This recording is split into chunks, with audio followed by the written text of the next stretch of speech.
The weight of my laptop bag dug into my shoulder as I stood outside the five-star hotel where I'd just closed a multi-million-dollar deal. Rain soaked through my simple blazer, the one I deliberately kept plain and unassuming. Tomorrow, the business pages would announce my company's latest acquisition, but tonight, my family still thought I was the disappointing daughter who couldn't even hold down a receptionist job.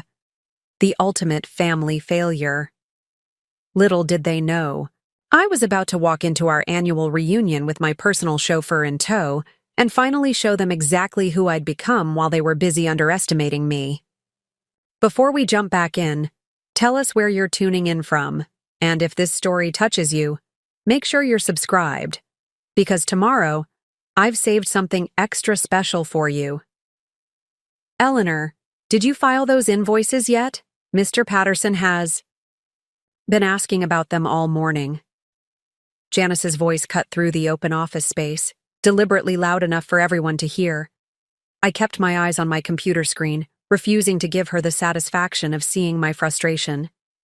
As the office manager, Janice took particular pleasure in reminding me, and everyone else, that I was merely a temp filling in as an administrative assistant.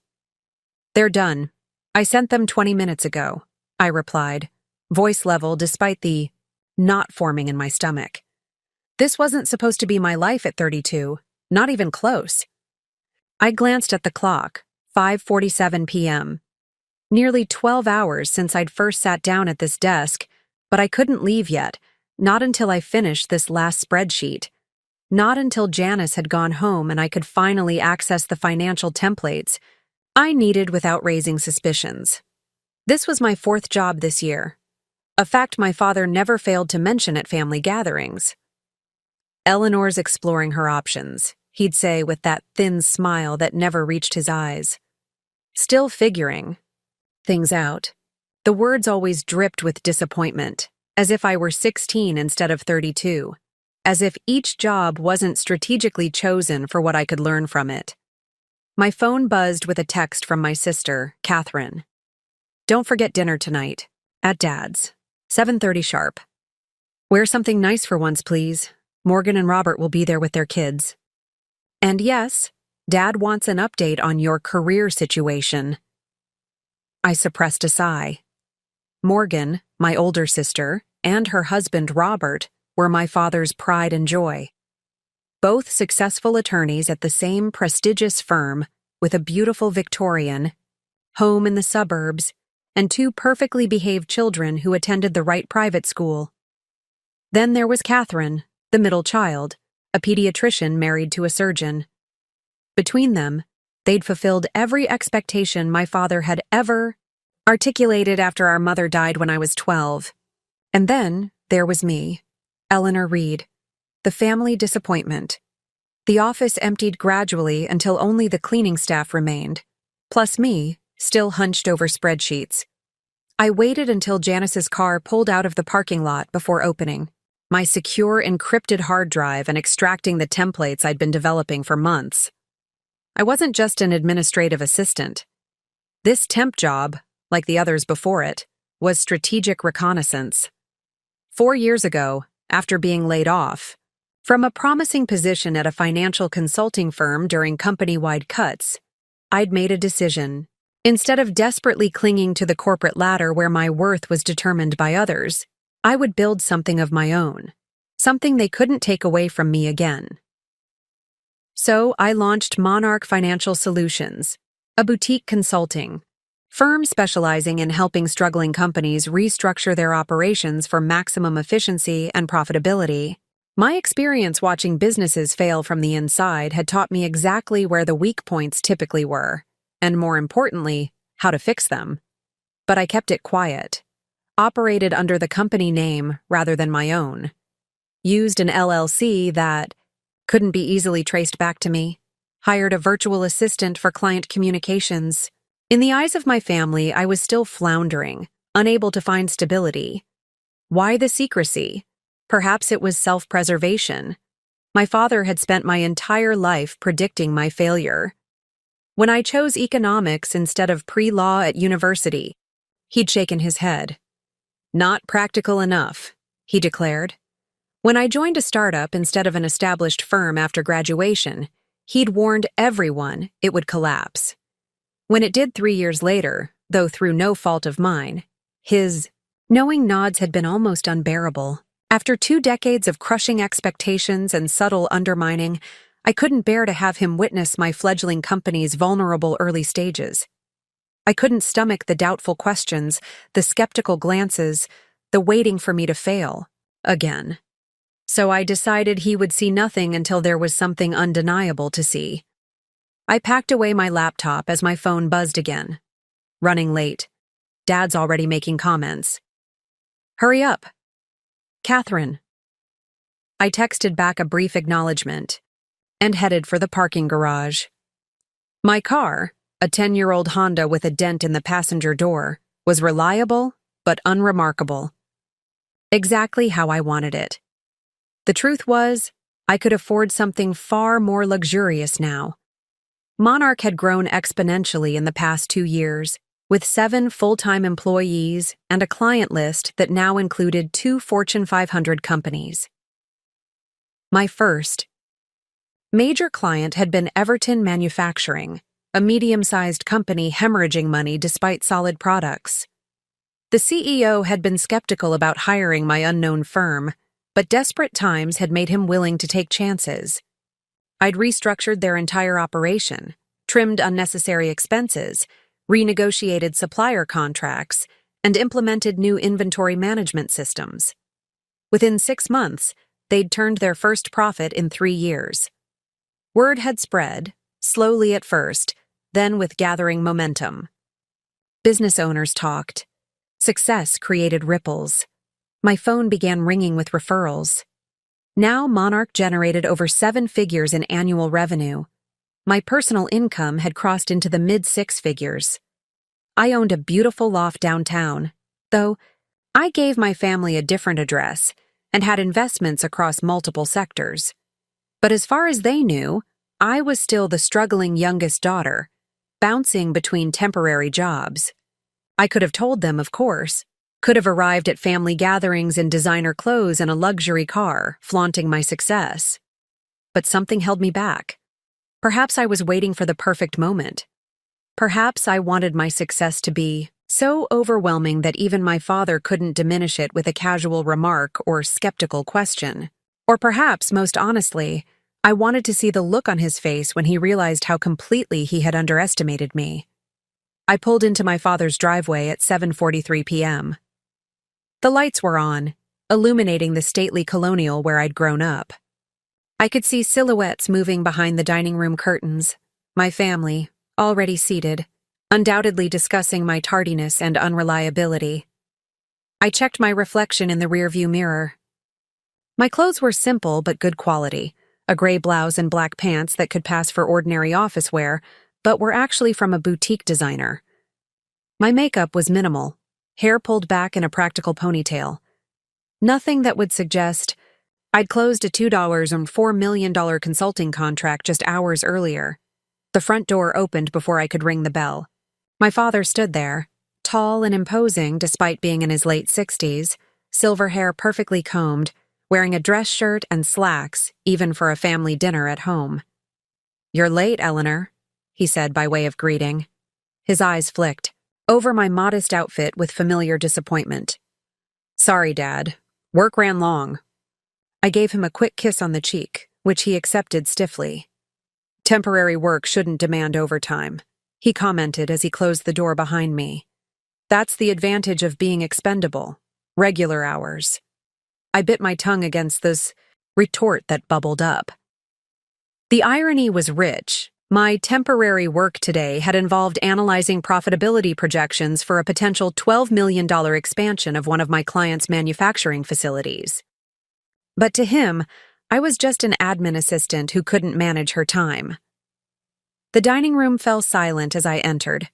Morgan and Robert sat on one side of the table with their children, Emma and Liam, perfectly groomed in coordinating outfits. Catherine and her husband Michael sat opposite them. The head of the table, my father's domain, was empty, with a single place setting to his right for me. "Finally decided to join us?" Morgan said with a tight smile. Her diamond tennis bracelet caught the light as she reached for her wine glass. Traffic, I said simply, taking my seat. The dinner progressed as these gatherings typically did. My father asked Morgan about her recent case, a high-profile corporate merger, which led to Robert describing the partners' praise for their work. Catherine shared stories about the new pediatric wing at her hospital, where Michael had just been appointed as surgical director. The children recited their recent academic achievements when prompted. Then, inevitably, attention turned to me. "Eleanor," my father said as he cut into his roast beef, "Catherine tells me you're working as a secretary again." "Administrative assistant," I corrected mildly. "It's temporary." "Of course it is," he replied. The words hung in the air, heavy with implication. "So what's the plan this time?" Morgan asked, feigning concern. "Are you still thinking about going back to school? Dad and I were talking about certificate programs that might help you get something more stable." I took a slow sip of water. "I'm exploring my options." "You've been exploring your options for years now," my father said. "At some point, exploration needs to yield results." I felt the familiar tightness in my chest, the same feeling I'd had throughout childhood whenever I brought home a 97% instead of 100%, or placed second in a competition instead of first. In the Reed family, second place might as well have been last. "I'm actually working on something," I said carefully. "A project that's starting to gain traction." Robert raised an eyebrow. "What kind of project?" I hesitated. This wasn't how I wanted to reveal Monarch, not as a project to be picked apart and questioned at the dinner table. "It's a consulting initiative," I said vaguely. My father scoffed. "Consulting requires clients, Eleanor, and credentials." "I have both," I replied, maintaining my composure. "Let me guess," Morgan interjected. "You're helping small businesses with their social media or something equally modest."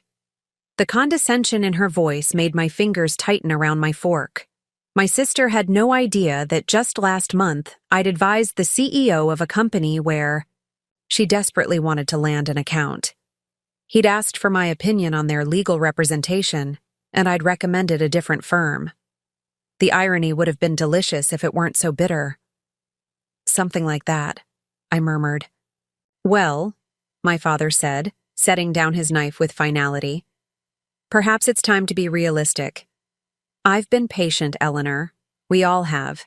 But you're 32 years old, still jumping between temporary jobs, living in that cramped apartment, driving a car that's practically falling apart. Your sisters had established careers and homes of their own by your age."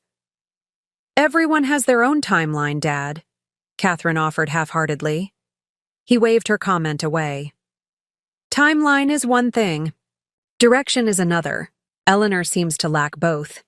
The familiar speech continued as I picked at my food, letting his criticism wash over me like rain on a window. I'd heard it all before. How I lacked focus, commitment, the drive to succeed. How I'd squandered opportunities. How disappointed my mother would have been. That last barb always cut the deepest. She had been gone for 20 years, yet he wielded her memory like a weapon when he wanted to truly make a point. "I've made some calls," he announced suddenly. "Richard Wilson's firm is looking for an executive assistant. It's entry-level, but it's permanent, with benefits. A foot in the door at a respectable company. I've arranged an interview for you. Next Wednesday at 10 a.m. The table fell silent. My father hadn't directly intervened in my career since I was fresh out of college. The fact that he was doing so now, securing me an interview for an assistant position no less, was the ultimate declaration of his assessment of my capabilities. "Thank you," I said finally, voice tight, "but I'll have to decline." His fork clattered against his plate. "Decline? Why on earth would you decline?" "Because I'm busy on Wednesday." among other reasons, like the fact that I hadn't interviewed for an assistant position in nearly a decade, or that my company's quarterly revenue now exceeded what this respectable executive assistant would make in several years. Busy with what? Another temporary job? His voice had taken on the dangerous quiet tone I remembered from childhood disagreements. Eleanor, I'm trying to help you. We all are, but you need to help yourself too. Emma, Morgan's 8-year-old daughter, looked up from her plate. Aunt Eleanor, is that why you're the family failure? Because you can't keep a job? The table froze. Morgan gasped. Emma, where did you hear that term? Emma looked confused by the adult's reaction. Daddy said it to you last week. He said, Eleanor is the family failure, and that's why we shouldn't— That's enough, Emma, Robert cut in sharply. The damage was done. I looked around the table at their embarrassed faces. Not embarrassed because they disagreed with the assessment, but because it had been spoken aloud by a child who didn't know better than to repeat adults' private conversations. I folded my napkin and placed it beside my plate. Eleanor, Catherine began. I raised a hand to stop her. It's fine, really. My voice was surprisingly steady. This isn't news to me. I've been the family failure since I chose economics instead of law school. Nothing I've done since has changed that. Perception, so why would it change now? My father's face had reddened. You're making a scene. No, Dad. For once, I'm just acknowledging the truth. I stood, surprising even myself with my calmness. And since we're being honest, I should tell you all that I won't be at the next family dinner. I'm going to be out of the country on business. Morgan rolled her eyes. What? Another temp assignment sending you to make copies in Canada? I smiled for the first time that evening. Not exactly, but I appreciate your concern. As I walked to the door, my father followed, lowering his voice. Eleanor, you're overreacting. Sit down and finish dinner. I turned to face him. You know, Dad, you've spent my entire life telling me what I can't do, what I won't achieve, how I'll never measure up. Maybe it's time you considered the possibility that you might be wrong. His expression hardened. I've only ever been realistic about your prospects. Someone needs to be. In that moment, looking at his absolute certainty and my limitations, something shifted within me. A decision crystallized, one that had been forming for months. The annual family reunion is in 2 weeks, I said. I'll be there. With another excuse for why your life is still stalled? He asked. I smiled again, this time with genuine warmth. No, Dad, with the truth. As I drove away from the house where I'd grown up feeling perpetually inadequate, I made a phone call. Simone, it's Eleanor Reed. I need to accelerate our timeline. How quickly can Forbes run the piece? On the other end, the journalist who'd been pursuing an interview with me for months sounded surprised. We could have it ready for digital release in about 10 days if you give me that exclusive interview tomorrow. Perfect. And the print edition? That would hit stands 3 days after the digital launch. I calculated quickly. The digital article would release just before the family reunion, with the print magazine available the day of the event. Let's do it. I'll see you tomorrow at 9 a.m. 2 weeks. In 2 weeks, Eleanor Reed, the family failure, would step into the sunlight, and decades of shadows would finally lift. The thought of my father's face when he realized who I'd become, what I'd built while he was busy dismissing me, brought a satisfaction deeper than I'd like to admit. Sometimes success isn't just about proving yourself right. Sometimes it's about proving others wrong, and I was about to do exactly that. Preparing and narrating this story took us a lot of time, so if you are enjoying it, subscribe to our channel. It means a lot to us. Now, back to the story. I entered my downtown loft and kicked off my sensible flats, letting them land haphazardly by the door.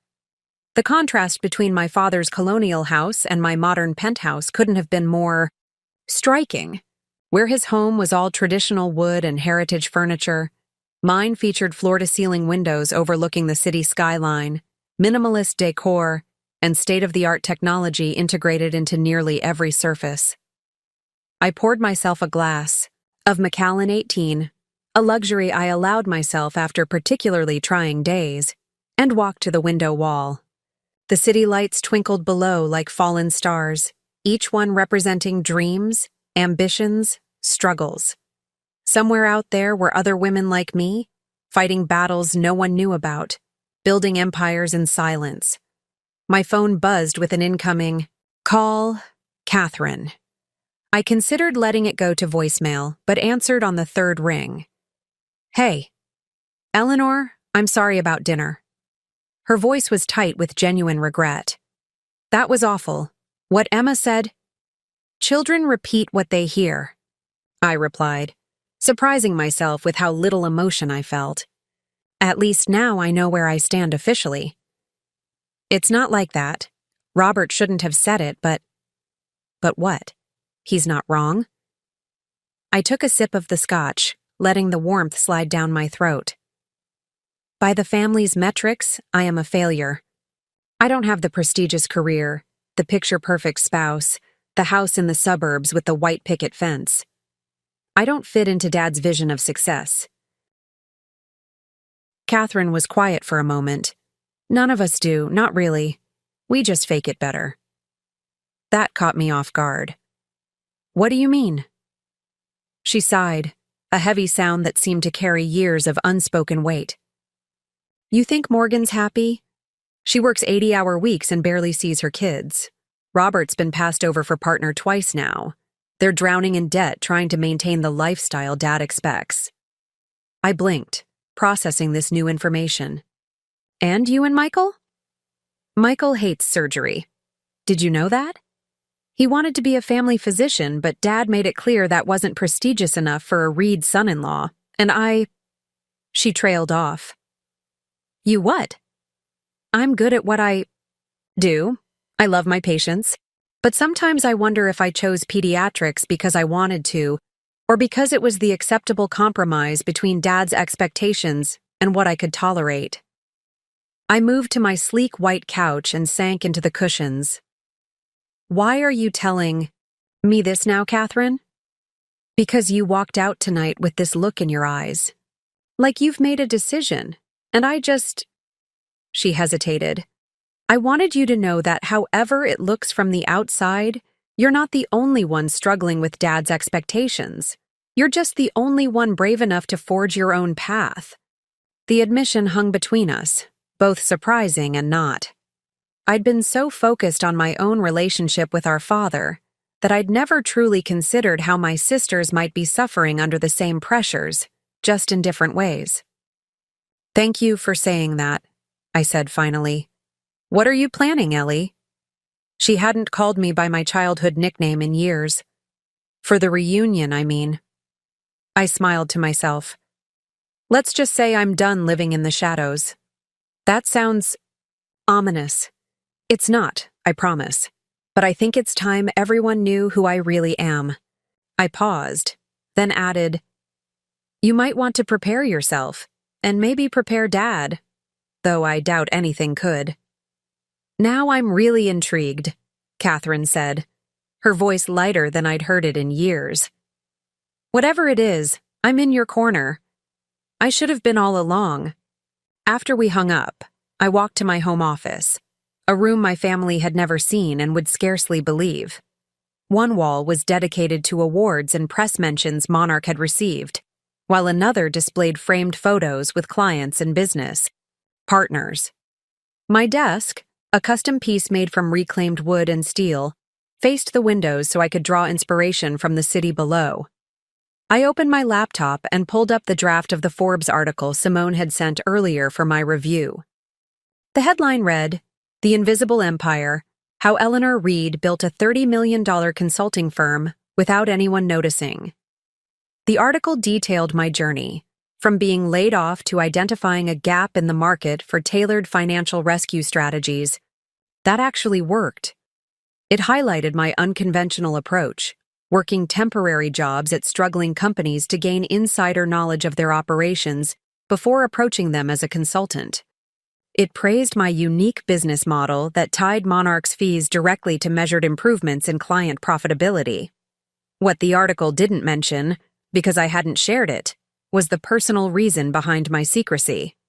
The family dynamics that had made me hide my success rather than celebrate it openly. The father whose approval I'd simultaneously craved and rejected. The complicated psychology behind building something spectacular while pretending to be ordinary. Perhaps that was a story for another day. I approved the draft with minimal changes and sent a quick email to Simone confirming our interview tomorrow. Then I picked up my phone to make one more call. Julian, it's Eleanor. I need to make some arrangements for the Stevenson family reunion in 2 weeks. Julian had been my executive assistant for 3 years now, a brilliant Oxford graduate, who could have worked anywhere but chose Monarch because he believed in our mission. He was also discreet to a fault, which made him perfect for this particular task. The charade is ending, I take it? His British accent carried a hint of approval. Yes, it's time.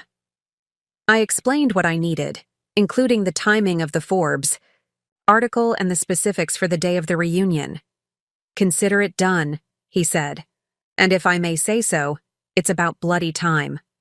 Hiding your light has gone on long enough. After hanging up, I walked back to the window. The city never slept, and neither did ambition. So many nights I'd stood here, looking out at this view, wondering if I was building my company for the right reasons. Was I driven by genuine passion for the work? Or was I subconsciously trying to prove my father wrong? The truth, as always, was complicated. Yes, I'd wanted to show him, to show all of them, that they had underestimated me. But beyond that initial spark of defiance, I'd discovered something far more valuable. I was genuinely excellent at what I did. I had a gift for seeing the potential in struggling businesses, for identifying the precise points of failure and engineering targeted solutions. I'd saved thousands of jobs, helped dozens of entrepreneurs realize their visions, and built a company that operated with integrity and innovation. My phone buzzed again. A text from Morgan. What was that dramatic exit about? Dad's furious. You're making things difficult for everyone as usual. I didn't respond. In 2 weeks, she'd understand. They all would. Instead, I opened my calendar and reviewed the next day's schedule. Before meeting Simone for the Forbes interview, I had an 8 a.m. video call with a potential client in Singapore, a manufacturing firm that needed to optimize their supply chain. At 11, I would review quarterly projections with my CFO. At 1 p.m., I was due at the office for a team meeting about our expansion into the European market, all this while my family thought I was answering phones and filing paperwork as a temp. The irony wasn't lost on me, how I'd spent years cultivating a double life, becoming increasingly successful while maintaining the appearance of failure. But the charade had taken its toll. The constant downplaying, the deliberate choice of unassuming clothes, the small apartment I kept leased in my name even though I lived in this luxurious loft, the older car I drove only for family gatherings, all of it had served its purpose. But the time for masks had passed. I thought back to where it all began, the day I was laid off from Preston Consulting Group 4 years ago. I'd been one of their most promising analysts, consistently exceeding targets, bringing in new clients. But when the company faced financial troubles after losing a major account, they cut staff across all departments. I was one of the last hired, so I was one of the first fired. Simple corporate math. I remember standing in the lobby with my box of personal items, stunned and directionless. I'd called my father, seeking not advice but simply comfort. Well, what did you expect? He'd said instead. These fly-by-night consulting firms are always unstable. Should have gone with an established company like I told you. Or better yet, followed your sisters into a proper profession. I'd ended, the call feeling worse than before, but something had hardened within me that day. A determination not just to find another job, but to create something of my own. something no one could take away. The following weeks had been a blur of research and planning. I'd used my savings to rent a tiny office and build a professional website. I'd reached out to former clients, offering my services as an independent consultant at reduced rates to build my portfolio. Most declined. Individual consultants rarely inspired confidence, especially young female ones without the backing of an established firm. Then came my breakthrough.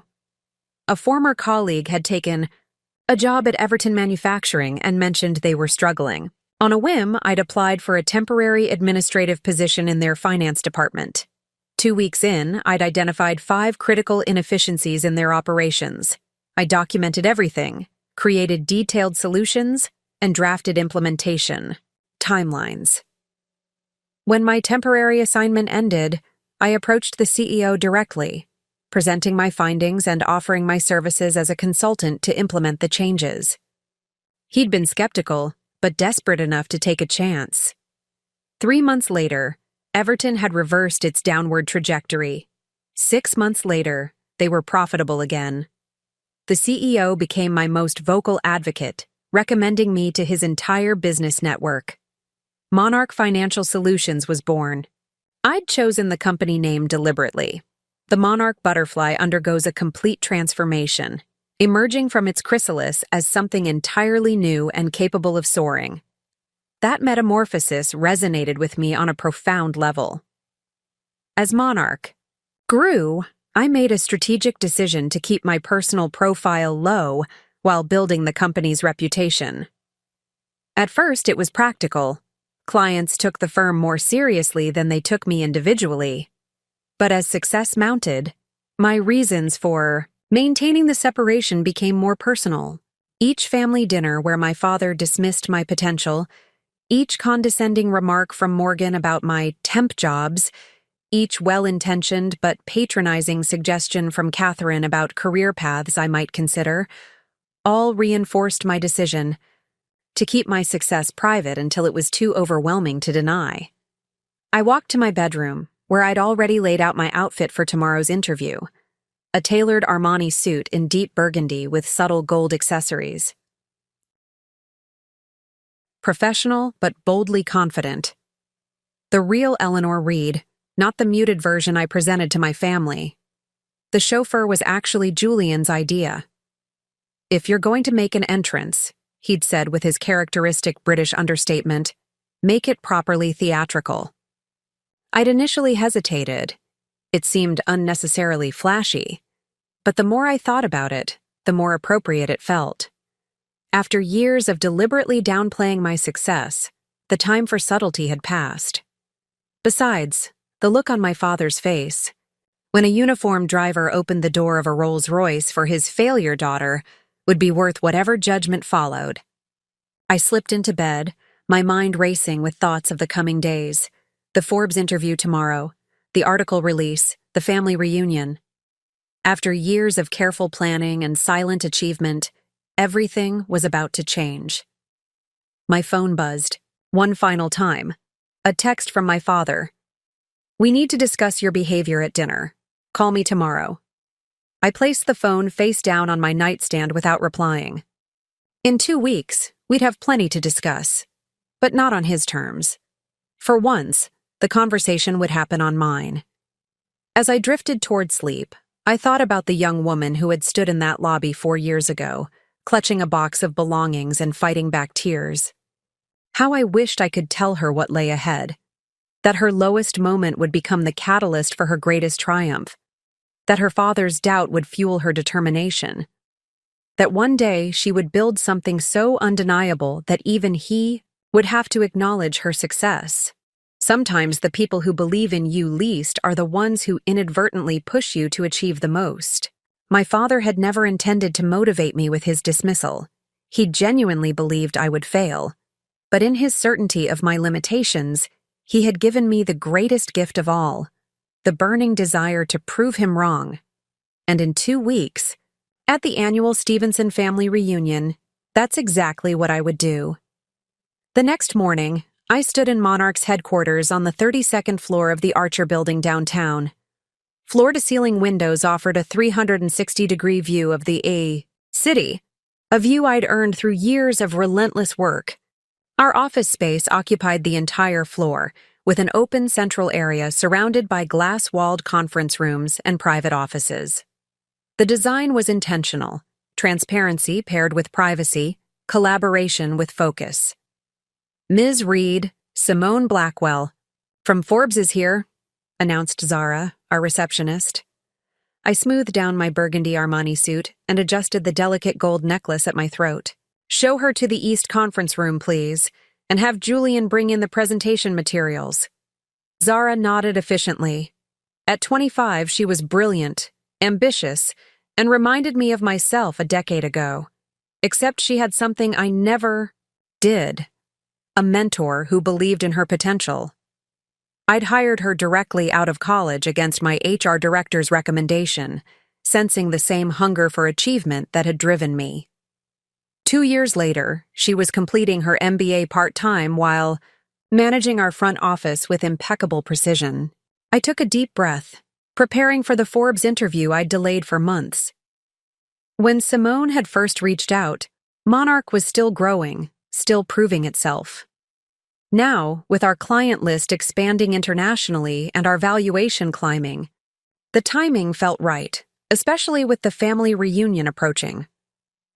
Simone Blackwell rose as I entered the conference room. With her cropped silver hair and tailored navy pantsuit, she embodied the sleek professionalism Forbes was known for. We shook hands, her grip firm and direct. "Eleanor Reed," she said with genuine warmth. "Finally, the woman behind the mystery. Thank you for agreeing to this interview." "The timing felt right," I replied, gesturing for her to sit. "Monarch is entering a new phase of growth. Transparency seems appropriate." Julian entered with a tablet and several glossy presentation folders. At 42, he'd worked for multinational corporations and billionaire entrepreneurs before joining Monarch. He could have commanded a far higher salary elsewhere, but as he'd explained during his interview, "I've served those who inherited their empires. I'd prefer to help build one from the ground up." "Ms. Blackwell," he acknowledged with his crisp British accent. "A pleasure to meet you. I've prepared the documentation you requested, client testimonials, growth projections, and the official company history. All vetted by legal, of course." "Of course," Simone smiled. "Though I'm more interested in the unofficial story, the human element behind the success." Julian gave me a knowing look as he set the materials on the table. "Then you're in for quite a tale. Ms. Reed is nothing if not unconventional." He excused himself, closing the door quietly behind him. Simone positioned her recorder between us. "Do you mind if I record our conversation? My notes never capture everything." I nodded my consent and she activated the device. "Let's start at the beginning," she suggested. "What made you launch Monarch in the first place? Most financial consultants spend years at established firms building networks before venturing out on their own. You were relatively young, with limited industry connections. What gave you the confidence to make that leap?" I considered the question carefully. The professional answer would focus on market gaps and business opportunities, but she'd asked for the human element, the truth behind the success. "Necessity," I admitted, and perhaps a touch of desperation. I was laid off from Preston Consulting Group during corporate downsizing. It wasn't personal, just business, but it made me realize how precarious employment can be when someone else controls your fate. So Monarch began as a response to job insecurity? It began as a refusal to give anyone else power over my future, I clarified. But it evolved quickly into something more meaningful when I realized there were thousands of businesses out there one bad quarter away from collapse. Businesses with solid foundations but flawed execution. Places where people like me could lose their jobs not because they failed, but because someone at the top made poor decisions. Simone nodded, making notes despite the recorder. "And that became your niche. saving troubled companies rather than simply advising successful ones. Exactly. Most consulting firms want to attach themselves to already thriving businesses. It's easier, more prestigious. But I saw opportunity in the struggling ones. Companies with good products or services but operational inefficiencies, financial mismanagement, or outdated strategies. A riskier approach, she observed. Higher risk, higher reward. I smiled, both financially and in terms of impact. When you help turn around a failing company, you're not just increasing profit margins. You're saving jobs, preserving institutional knowledge, keeping vital products and services in the marketplace. The interview continued for over an hour. As Simone asked about specific client successes, my management philosophy, and Monarch's unconventional fee structure, we took minimal upfront payment but a percentage of improved profitability over 2 years, aligning our success directly with our clients. Then she shifted to more personal territory. There's surprisingly little public information about you personally, despite Monarch's growing profile. Was that a deliberate choice?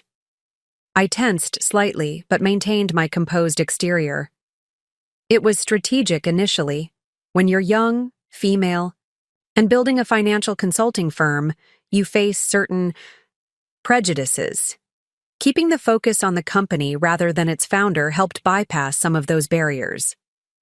And now? Monarch is established, respected. Yet you've maintained a remarkably low profile until this interview. This was the opening I'd been both expecting and dreading, the question that bridged my professional accomplishments with my personal motivations. I could give the sanitized version, focus solely on business strategy, but something in Simone's direct gaze made me opt for honesty. Now it's about proving something, I admitted. Not to clients or competitors, but to myself. And perhaps to my family. Simone leaned forward slightly, her interest piqued. Your family doesn't know about your success? They know I work in business, but they believe I've struggled professionally, that I bounce between temporary administrative jobs because I can't secure anything permanent. I paused, surprised by my own candor. They have no idea I founded and run Monarch. Her eyebrows rose. That's unusual. May I ask why? I glanced out the window at the city spread below us, gathering my thoughts. My father has certain definitions of success: prestigious degrees, traditional career paths, linear progression. When I chose a different route, he made it clear he expected me to fail. And rather than correct his misconception as you succeeded, you let him continue believing it? At first, it was because Monarch was too new, too fragile. I couldn't bear his skepticism while I was still proving the concept. I turned back to face her. Later, when we started succeeding, it became a kind of test. How far could I go while they remained oblivious? How successful would I need to be before revealing the truth would be undeniable, even to my most critical detractors? And have you reached that point now? I smiled. The annual family reunion is in 2 weeks. This article will be published just before then. So I suppose we're about to find out. Simone's eyes lit with journalistic instinct. That timing isn't coincidental, I take it. Let's call it strategic alignment of personal and professional milestones. She chuckled. I had a feeling this wasn't going to be just another business profile. There's a fascinating psychological dimension to your story, Eleanor. The hidden achiever finally stepping into the light. The remainder of the interview focused on future plans for Monarch, our expansion into Asian markets, the new division focused on sustainability transformations, our proprietary analytics platform that could predict business failure points with remarkable accuracy. As we concluded, Simone closed her notebook and turned off the recorder. Thank you for your time and your candor. This will make a compelling feature. When will it run? Digital release in 10 days, as we discussed. Print 3 days after that. We'll send you the final draft for fact-checking before publication. After she left, I remained in the conference room, staring out at the city. The interview had forced me to articulate things I'd kept buried beneath spreadsheets and strategy documents. The personal wounds that had fueled my professional drive. The complicated relationship between achievement and validation. Julian entered quietly, setting a cup of tea on the table beside me. How did it go? Well, I think I was more forthcoming than I'd planned. He nodded approvingly. Truth makes for a better story than sanitized corporate narratives. Did you mention the reunion? Yes, it's going to be part of the angle. I turned to face him. Is that a mistake, Julian? Using a business profile to orchestrate a personal revelation? He considered this thoughtfully. In most cases, I'd advise against it. But your story is unique. Your business success is inextricably linked to your personal journey. The decades of underestimation became fuel for your ambition. That's not just compelling, it's inspirational. Or it's petty, I countered, orchestrating a grand reveal to prove my father wrong. If that were your only motivation, perhaps. But you built Monarch to help struggling businesses, to save jobs, to create value. The fact that it will also silence your critics is simply a satisfying bonus. His eyes twinkled with understated humor. My phone buzzed with a notification. The quarterly meeting with our executive team would begin in 15 minutes. I gathered my materials, pushing thoughts of the reunion temporarily aside. Whatever revelations awaited my family, they would have to wait. Today belonged to Monarch. The days that followed passed in a blur of activity. I reviewed the Forbes article draft, approving it with minimal changes. I finalized our expansion strategy for the European market. I met with potential investors, negotiated a new office lease in Singapore, and interviewed candidates for our growing sustainability division. Through it all, the family reunion loomed on the horizon. Both destination and reckoning. My father called twice more, leaving increasingly irritated messages about my childish behavior at the dinner and my failure to return his calls. I let them go to voicemail, focusing instead on preparation. Julian coordinated the logistics. With his usual efficiency, the Rolls-Royce Phantom would be delivered the morning of the reunion, complete with a professional chauffeur in formal attire. My stylist selected an outfit that balanced sophistication with understated luxury. A silk Dior dress in deep emerald that complemented my eyes, paired with discreet diamond earrings, and my grandmother's vintage Cartier watch, restored and polished to perfection. The evening before the Forbes article was scheduled to be released, Catherine called. I answered, steeling myself for another plea to contact our father. Eleanor, are you sitting down? Her voice vibrated with unusual energy. Yes, what's wrong? Nothing's wrong. But I just got off the phone with Trevor Wilson. We serve on the hospital board together. He mentioned he'd heard rumors about a major profile coming out tomorrow in Forbes. A feature on some brilliant entrepreneur who saved his brother-in-law's manufacturing company from bankruptcy last year. My heart skipped. Trevor Wilson's brother-in-law owned Meridian Manufacturing, one of Monarch's most successful client transformations. We'd reverse their declining revenues and position them for acquisition by a larger conglomerate, saving over 300 jobs in the process. Did he mention the entrepreneur by name? I asked carefully.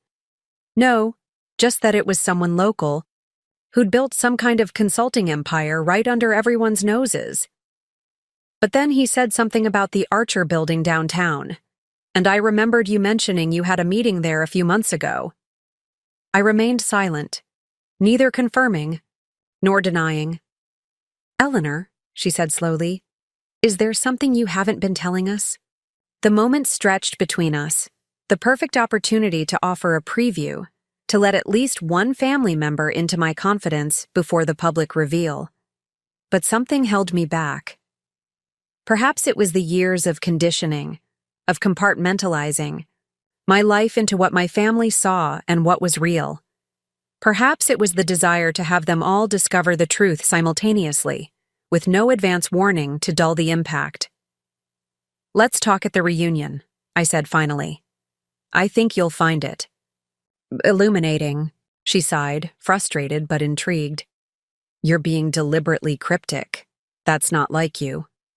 I almost laughed at the irony. Being cryptic about my achievements had been precisely like me for years now.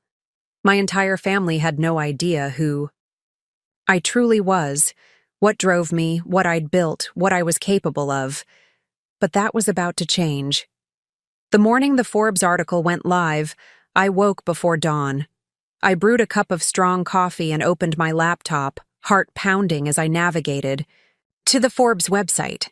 There it was, featured prominently on the homepage. The Invisible Empire: How Eleanor Reed Built a $30 million Consulting Firm Without Anyone Noticing. The accompanying photo showed me standing in Monarch's offices, the city skyline behind me. Expression confident but approachable. The subtitle read, "Meet the Stealth CEO Who Specialized in Saving Failing Businesses While Keeping Her Own Success a Secret, Until Now." I read through the article with mounting emotion. Simone had captured not just the facts of Monarch's growth, but the human story behind it.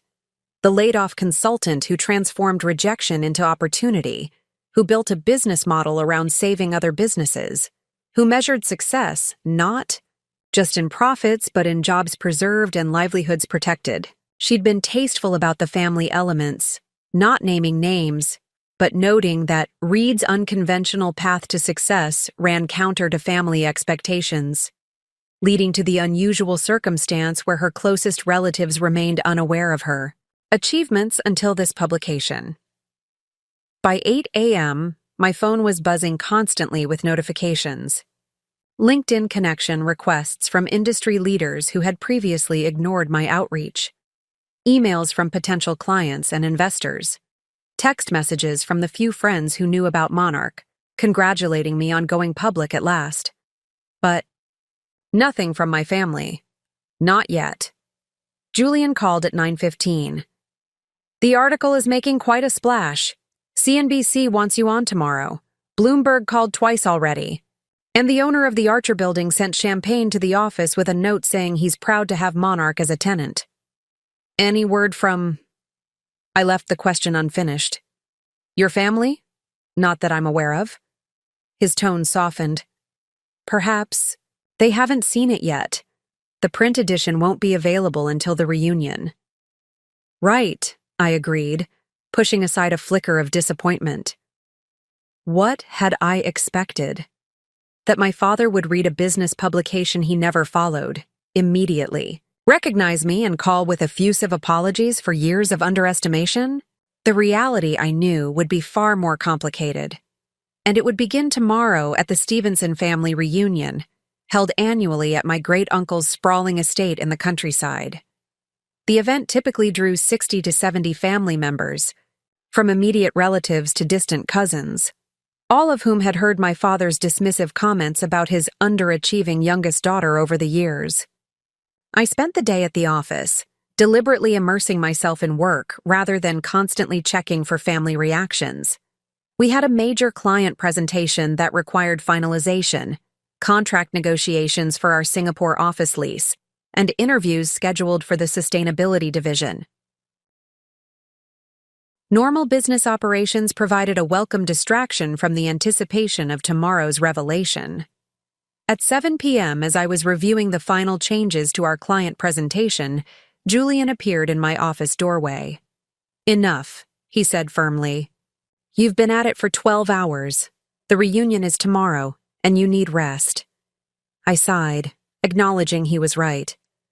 "Just one more hour." "No. Car's waiting downstairs. I've taken the liberty of ordering dinner to be delivered to your loft. Go home, Eleanor. Tomorrow is the culmination of years of work, both professional and personal. You should face it well-rested." I smiled gratefully. Julian was right, as usual. Whatever happened tomorrow, however my family reacted, would be a turning point. After, Years of hiding my success, of compartmentalizing my life, of being underestimated and dismissed, I was finally stepping fully into the light. As I rode the elevator down to the lobby, I reflected on the journey that had brought me here. From the devastation of being laid off to the tenuous early days of Monarch. From my father's certainty that I would fail to the quiet satisfaction of proving him wrong without his knowledge. From accepting the label of family failure to redefining success entirely on my own terms. Tomorrow would bring whatever it would bring, validation or further rejection, understanding or continued dismissal. But regardless of my family's reaction, I knew one thing with absolute certainty. I had built something meaningful, something that had helped countless people keep their jobs and livelihoods, something that reflected my values and vision. And nothing, not even my father's judgment, could take that away. The morning of the Stevenson family reunion dawned clear and bright, sunlight streaming through my bedroom windows and casting golden patterns across the floor. I stood before my full-length mirror, studying my reflection critically. The emerald Dior dress fit perfectly, accentuating my figure without being ostentatious. My hair, usually pulled back in a practical ponytail, had been professionally styled into soft waves that framed my face. The diamond earrings caught the light with subtle brilliance, and my grandmother's vintage Cartier watch, the only family heirloom I'd ever asked for, gleamed on my wrist. The woman in the mirror looked confident, successful, powerful. She looked nothing like the family failure. My phone buzzed with a text from Julian. Car will arrive in 30 minutes. Driver's name is Thomas. Copies of Forbes in the rear compartment as requested. I sent a quick acknowledgement, then returned to my preparations. This wasn't simply about looking the part. It was about embodying the truth I'd hidden for so long. Today, the masks would fall away. Today, I would finally be whole. The intercom buzzed precisely 30 minutes later. "Ms. Reed, your car is ready," announced my building's doorman. I took a deep breath, gathered my clutch, and headed for the elevator. In the lobby, several residents glanced my way with appreciative nods. Mrs. Henley, the retired literature professor from the 12th floor, did a double take. "Eleanor? My goodness, you look stunning, dear." "Thank you," I smiled. "Special family event today?" "Well, whoever they are, they're in for a treat." Her eyes twinkled with grandmotherly approval. If only she knew. Outside, the Rolls-Royce Phantom gleamed in the morning sunlight, its iconic spirit of ecstasy ornament catching the light. Thomas, the chauffeur, stood at attention beside the rear door, impeccable in his formal uniform. He was older than I'd expected, perhaps in his late 50s, with salt and pepper hair and the dignified bearing of someone who had served the wealthy for decades. "Good morning, Ms. Reed," he greeted me, opening the door with practiced precision. "It's an honor to drive you today." "Thank you, Thomas. I appreciate your assistance." The interior of the Phantom was a masterpiece of luxury. Buttery soft leather seats, handcrafted wood paneling, and every modern convenience discreetly integrated into the classic design. On the seat beside me lay 3 copies of Forbes magazine, the cover featuring my portrait and the bold headline announcing Monarch's success. I picked one up, still somewhat disoriented by seeing my own face staring back from such a prestigious publication. After years of intentional invisibility, the exposure felt both exhilarating and slightly terrifying. "To the Stevenson estate." "Ms. Reed?" Thomas confirmed as he settled into the driver's seat. "Yes, please, it's about an hour north." As we pulled away from my building, I checked my phone. Still no messages from my family about the article. Either they truly hadn't seen it yet, or they were waiting to confront me in person. Given my father's temperament, the latter seemed more likely. The countryside gradually replaced city buildings. As we drove north, manicured lawns giving way to open fields and wooded areas. The Stevenson estate had been in my mother's family for generations, a sprawling property centered around a Victorian mansion that had been modernized over the years, while maintaining its historic character. Great-Uncle Richard, my mother's uncle, and the family patriarch since my grandfather's passing, still lived there with his second wife, hosting the annual reunion with old money graciousness that somehow never extended to accepting my career choices. At 92, he remained sharp as ever, with firm opinions about proper family traditions and acceptable paths to success. As we approached the estate's long tree-lined driveway, I felt my pulse quicken. Through the tinted windows, I could already see cars parked along the circular drive and on the expansive lawn, luxury sedans and high-end SUVs that showcased the Stevenson family's prosperity. "We've arrived, Ms. Reed," Thomas announced as the mansion came fully into view. "Would you like me to drop you at the main entrance or proceed to the parking area?" I smiled, appreciating the question. "The main entrance, please, Thomas. And then, if you could wait nearby? I may need to depart earlier than planned, depending on how things unfold." "Of course, ma'am." The Rolls-Royce glided to a smooth stop before the grand front steps of the mansion. Through the windshield, I could see several family members, lingering on the wide front porch, drinks in hand. A few had already noticed the arrival of the luxury vehicle, their curious gazes trying to penetrate the tinted windows. "Ready when you are, Ms. Reed," Thomas said quietly. I took a deep breath, centered myself, and nodded. "Thank you, Thomas." He exited the driver's side with formal precision, walked around to my door, and opened it with a small bow. As I emerged from the car, clutch in one hand and a copy of Forbes in the other, the reactions on the porch were immediate and varied. Conversations halted mid-sentence. Drinks paused halfway to lips. Eyes widened in confusion, then recognition. My second, Cousin Philip actually dropped his champagne flute. "Is that Eleanor?" I heard someone whisper loudly. I smiled at Thomas. "I'll text you if I need anything." "Thank you." "My pleasure, Ms. Reed. I'll remain nearby." He bowed slightly again, closed the door, and returned to the driver's seat with practiced elegance. The Rolls-Royce retreated to a discreet distance as I ascended the stone steps to the porch, conscious of every eye upon me. My Aunt Vivian recovered first, rushing forward with her usual effusive energy. "Eleanor, darling, look at you." She air-kissed both my cheeks, then pulled back to examine my transformation. "That dress is divine." "Dior?" "Yes," I confirmed. Simply. "And was that a Rolls we just saw?" Uncle George asked, peering over his glasses at the retreating vehicle. "A Phantom, yes." I maintained my composure, determined not to seem defensive or boastful. This wasn't about flaunting wealth. It was about revealing truth. Great-Uncle Richard appeared in the doorway, leaning slightly on his ebony walking stick.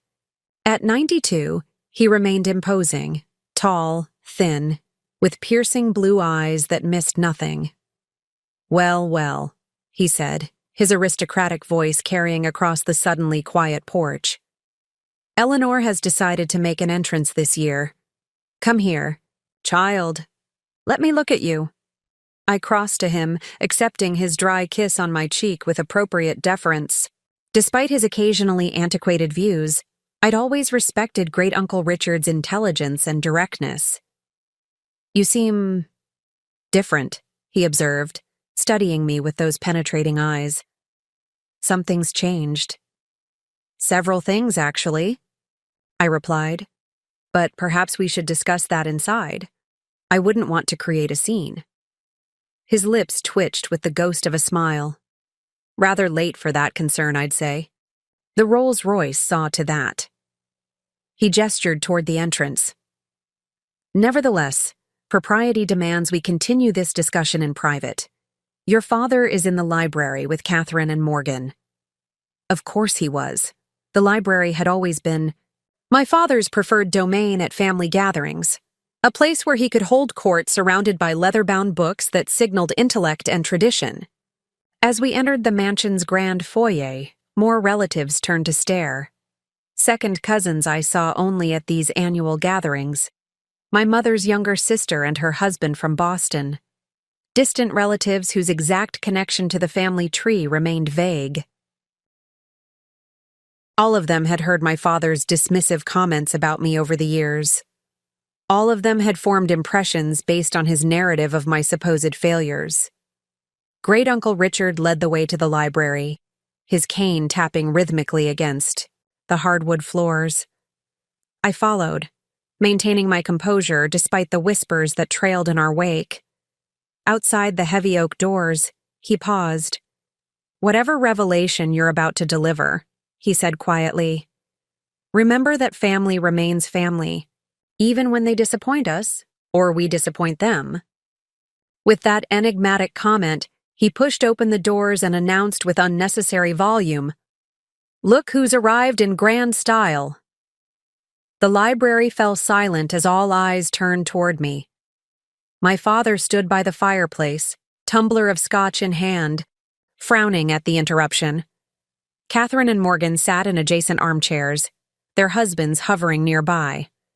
Morgan's children were absent, likely dispatched to play with the other family youngsters in the game room. "Eleanor," my father acknowledged stiffly. His eyes narrowed as he took in my appearance. "You're overdressed for a family gathering?" I smiled. "Hello, Dad. Catherine, Morgan. Lovely to see you all." Catherine rose immediately, crossing to embrace me. "You look incredible," she whispered in my ear. "Is this what you've been hiding?" "Part of it," I whispered back. Morgan remained seated, her usual poise momentarily abandoned as she openly stared at my transformation. "What is happening right now?" she demanded, looking between me and our father. "And why did Uncle Richard say you arrived in grand style?" Great-Uncle Richard chuckled, settling into his favorite leather armchair with a satisfied expression. "Your sister arrived in a Rolls-Royce, complete with uniformed chauffeur. Quite the departure from her usual. What was it last year? A Honda with a dented door?" Robert nearly choked on his drink. "A Rolls? What, did you win the lottery?" "Not exactly," I replied calmly. I moved to the center of the room, consciously claiming the space in a way I never had before at family gatherings. "I've been wanting to share some news with you all." "If this is about that project you mentioned at dinner," my father began dismissively, "we hardly need a theatrical entrance to—" "Actually, Dad," I interrupted gently but firmly, "I think you'll find this worth hearing." I placed the Forbes magazine on the mahogany coffee table, my cover photo, facing upward. "This was published yesterday." For a moment, no one moved. Then Catherine leaned forward, brows furrowing as she read the headline aloud. "The Invisible Empire: How Eleanor Reed Built a $30 million Consulting Firm Without Anyone Noticing." "Wait, this is you?" I nodded. "Yes, I'm the founder and CEO of Monarch Financial Solutions. We specialize in corporate turnarounds and financial restructuring for struggling businesses." The silence that followed was deafening. Morgan snatched up the magazine, flipping to the feature article inside with Robert reading over her shoulder. Catherine looked between the magazine and me, her expression shifting from confusion to dawning comprehension. Michael, her husband, let out a low whistle. My father hadn't moved, hadn't reached for the magazine. He simply stared at me, his expression unreadable. 4 years ago, I continued, addressing the room but keeping my eyes on him, I was laid off from Preston Consulting. During company downsizing? When I called you for support, Dad, you told me it was expected, that I should have chosen a more stable career path, like law or medicine. He remained silent, but a muscle twitched in his jaw. Instead of giving up, I saw an opportunity. I launched Monarch with my savings and a clear vision to save struggling companies by identifying operational inefficiencies and implementing targeted solutions. Our first client was Everton Manufacturing. You might remember them from the news a few years ago. They were on the verge of bankruptcy, about to lay off 300 employees. After working with Monarch, they returned to profitability within 6 months. Wait, Robert interjected, looking up from the article. You're that Eleanor Reed? The one who saved Meridian Manufacturing last year? I nodded. Among others, we've worked with over 40 companies in the past 4 years, saving approximately 12,000 jobs and returning nearly $1 billion to the economy through revitalized businesses. Morgan's perfect composure had completely abandoned her. But you've been working temp jobs, administrative positions. We all knew that. How could you possibly— I never actually said I was working temp jobs, I corrected gently. You all assumed that, and I simply didn't correct you. Those positions were strategic, ways to gain insider knowledge of struggling companies before approaching them as a consultant. But your apartment, Catherine said, that tiny one-bedroom in Westridge, and your car. Maintained for appearances, I admitted. I actually live in a penthouse loft downtown. The building that houses Monarch's headquarters, in fact. Great Uncle Richard's laugh suddenly filled the room, a genuine, delighted sound I hadn't heard from him in years. Magnificent. He declared, slapping his knee. Absolutely magnificent deception. All these years we thought you were floundering, and you were building an empire right under our noses. My father finally spoke, his voice tight with restrained emotion. Why the secrecy, Eleanor? Why let us believe you were failing when you were succeeding? What possible purpose could that serve except to humiliate us now? The question cut to the heart of everything. The years of hiding, of compartmentalizing, of letting myself be underestimated. When I started Monarch, I said carefully, it was fragile, new, unproven. Your skepticism about my choices was so consistent, so unwavering, that I couldn't bear to have it directed at my fledgling company. I needed to protect Monarch while it grew, and perhaps I needed to protect myself too. Protect yourself from what? He demanded. From your family's support? I met his gaze directly. From your doubt, Dad. From the certainty with which you've always predicted my failure. From comments like the family failure that somehow became how you defined me to others. He flinched visibly at the direct reference. Emma's innocent. Repetition of his words had clearly hit home. As Monarch grew more successful, I continued, the secrecy became, I don't know, a test, perhaps. How far could I go before you would see me, really see me, for who I am and what I'm capable of? But you never looked beyond what you expected to see. Catherine reached for my hand, squeezing it supportively. I should have seen it. Those business trips you mentioned. The way you always seemed to know industry news before anyone else. The confidence that sometimes slipped through despite your modest appearance. Morgan was still staring at the magazine, rereading passages as if searching for a hidden explanation. $30 million valuation, she murmured. International expansion, proprietary analytics platform. She looked up at me with something approaching. Aw. Ellie, this is extraordinary. Robert and Michael exchanged glances, clearly recalibrating their entire perception of their sister-in-law. Great Uncle Richard continued to chuckle occasionally, clearly delighted by the dramatic reveal. But my father remained silent, his expression now troubled as he finally picked up the magazine and began reading the article more carefully. I never set out to embarrass anyone, I said, addressing him directly. That wasn't the point of this revelation, but I am done hiding who I am and what I've built. I'm done accepting the label of family failure when the reality is so different. Does this article mention us? He asked suddenly, looking up from the pages. Does it mention how your family underestimated you? Simone was discreet, I assured him. She notes that my family was unaware of my success until now, but she doesn't name names or quote anyone. This isn't about public embarrassment. Dad, it's about truth. He set the magazine down, then crossed to the window overlooking the estate grounds.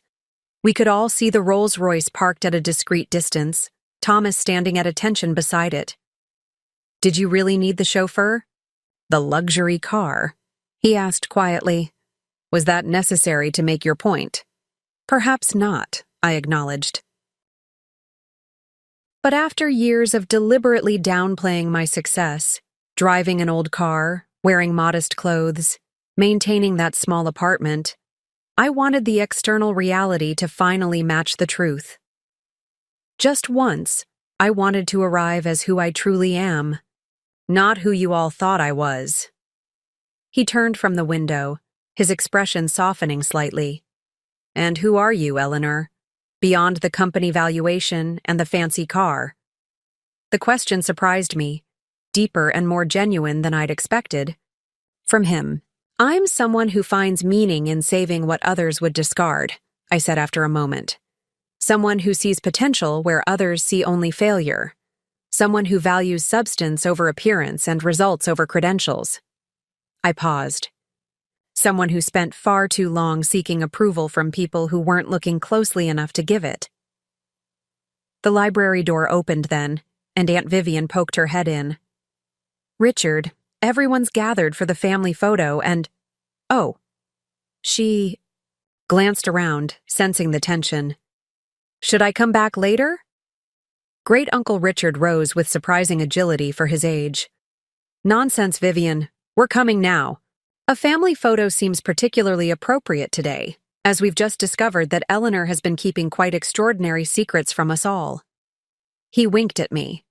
Secrets that would have made her grandmother immensely proud, I might add. As the others filed out, my father remained by the window and I lingered, waiting. We needed to finish this conversation, to find some resolution, however tenuous. "I read everything you've ever written," he said suddenly, still looking out. "At the grounds. Every school essay, every college paper, every briefing you prepared at that first consulting job." I blinked in surprise. "You did?" He nodded, finally turning to face me. "I've kept it all, in the bottom drawer of my desk. I knew you had potential, Eleanor, extraordinary potential. That's why I pushed so hard, why I was so critical." "That's not how it felt," I said softly. "It felt like no matter what I achieved, it was never enough, never the right kind of success." "Because I wanted you to be exceptional," he replied. "Not just good, not just comfortable, exceptional. Your sisters followed conventional paths to conventional success. But you were always different. I thought you needed pushing to reach your full capability." I shook my head slowly. What I needed was support, Dad. Belief. Someone who saw my different approach as a strength, not a flaw. "And clearly," he gestured toward the magazine, "you found that somewhere else." "I found it in myself," I corrected gently. "And in mentors who recognized my value without trying to reshape me into someone else's image of success." He was quiet for a long moment, absorbing this. Then, surprisingly, he smiled. A small, rueful thing, but genuine. "You know, you remind me of your mother. She was stubborn too, determined to prove everyone wrong." The comparison to my mother, so rare from him, caught me off guard. "I'll take that as a compliment." "As you should." He moved toward the door, then paused. "I don't know if I can be the kind of father you needed, Eleanor, but I'm proud of what you've built, even if I don't entirely understand it." It wasn't a complete transformation. Decades of misunderstanding couldn't be resolved in a single conversation. But it was an opening, a crack in the wall that had separated us for so long. "Maybe you could visit Monarch sometime," I offered. "See what we actually do." He nodded slowly. "I'd like that." As we walked together toward the garden where the family was gathering for photos, Great Uncle Richard fell into step beside me, his cane tapping rhythmically. "Quite the revelation, my dear," he murmured. You've certainly given the family something to discuss for years to come. I smiled. That wasn't my intention. Perhaps not, but it's a delightful side effect. He paused, then added, Your grandmother would indeed have been proud. She always said you had a spark the others lacked. She believed in me, I said simply, when no one else did.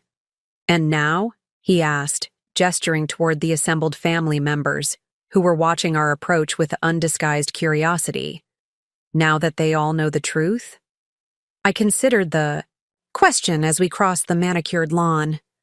Morgan was already positioning her family for maximum advantage in the photo.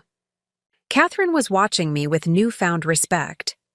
My father walked beside me, chastened but thoughtful. Cousins and aunts and uncles whispered amongst themselves, reconstructing their mental image of poor Eleanor in real time. Now, I said, finally, I don't need their belief anymore. I've proven what I needed to prove, mostly to myself. Great-Uncle Richard nodded approvingly.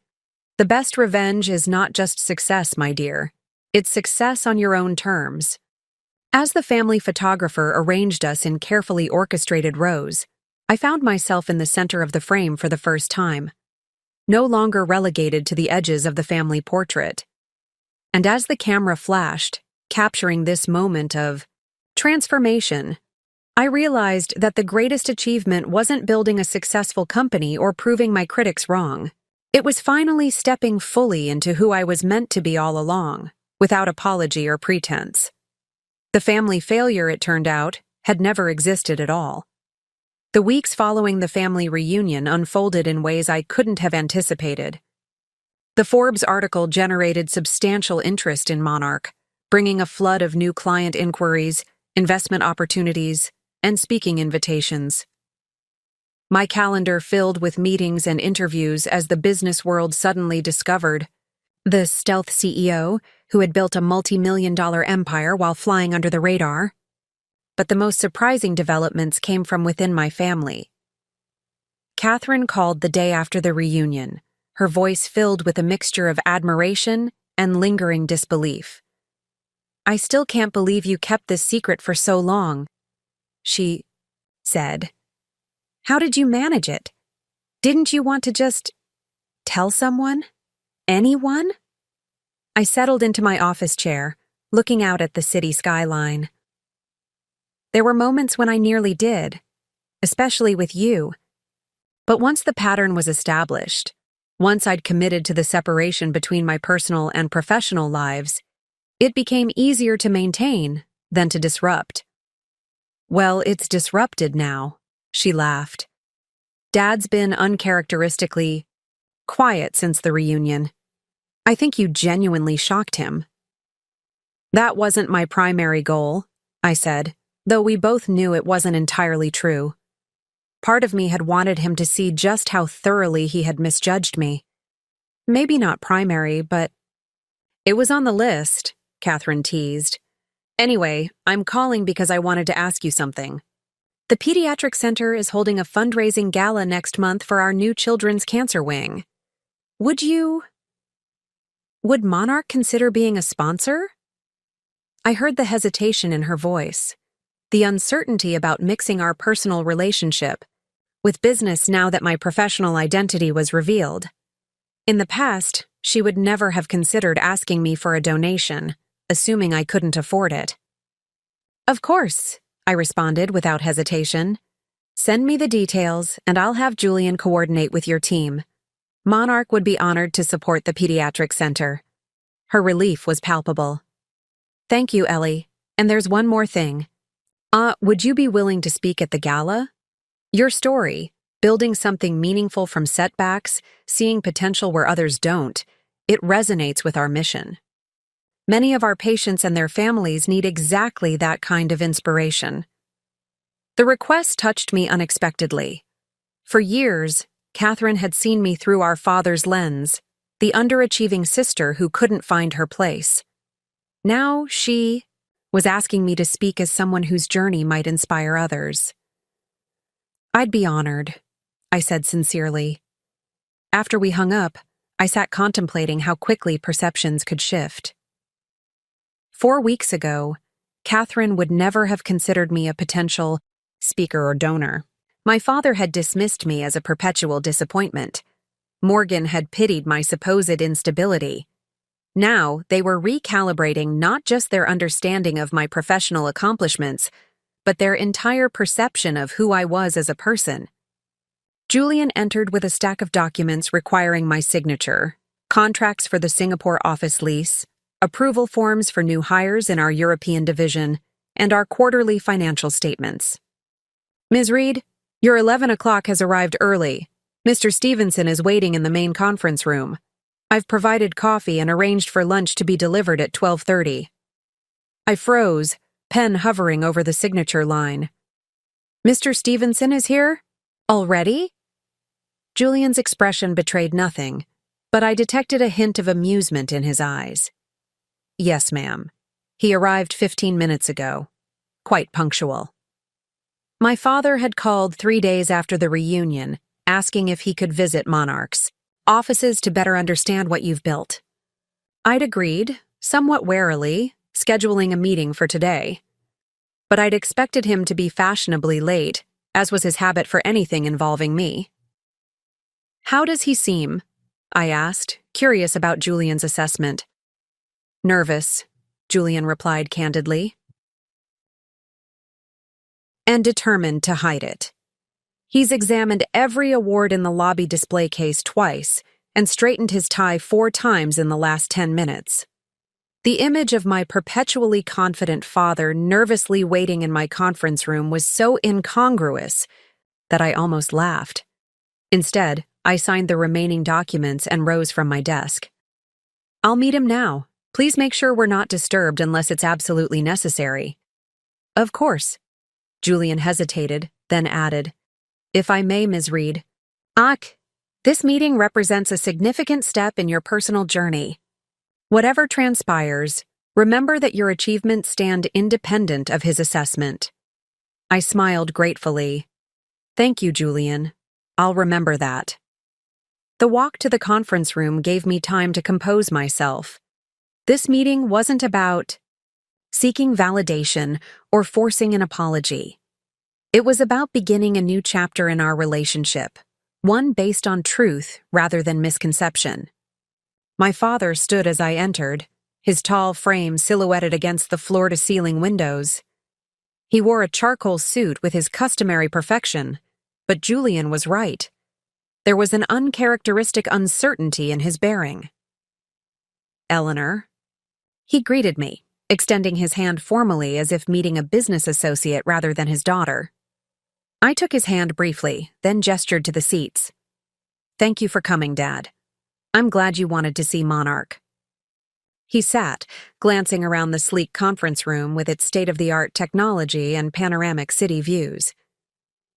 Impressive facilities. How long have you been in this building? Almost 2 years now. We started in a much smaller space. Just me and a part-time assistant in a converted storage room. He nodded, absorbing this. And you live here too? In the building? The top 2 floors are residential penthouses. I purchased one when we moved the headquarters here. It made sense logistically, given my work hours. An awkward silence fell between us. My father had never struggled with conversation. He was known for his articulate opinions on everything from politics to wine vintages. But now he seemed at a loss, perhaps realizing that his usual patterns of interaction with me, advice, criticism, concern, no longer applied. Finally, he cleared his throat. I've been reading about your company. Not just the Forbes piece, but everything I could find. Industry analyses, client testimonials, financial projections. And? I prompted when he paused. And it's remarkable, Eleanor. Truly remarkable.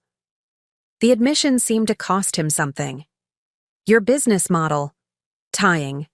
Your fees to measurable improvements rather than charging up front regardless of results. It's innovative. Ethical even. And apparently highly effective. I hadn't expected such a thorough assessment or such genuine praise. Thank you. We believe in aligning our interests directly with our clients. If they don't succeed, neither do we. It's brilliant, he said simply. High risk, certainly, but brilliant. Another silence fell, less awkward this time. I decided to address the elephant in the room directly.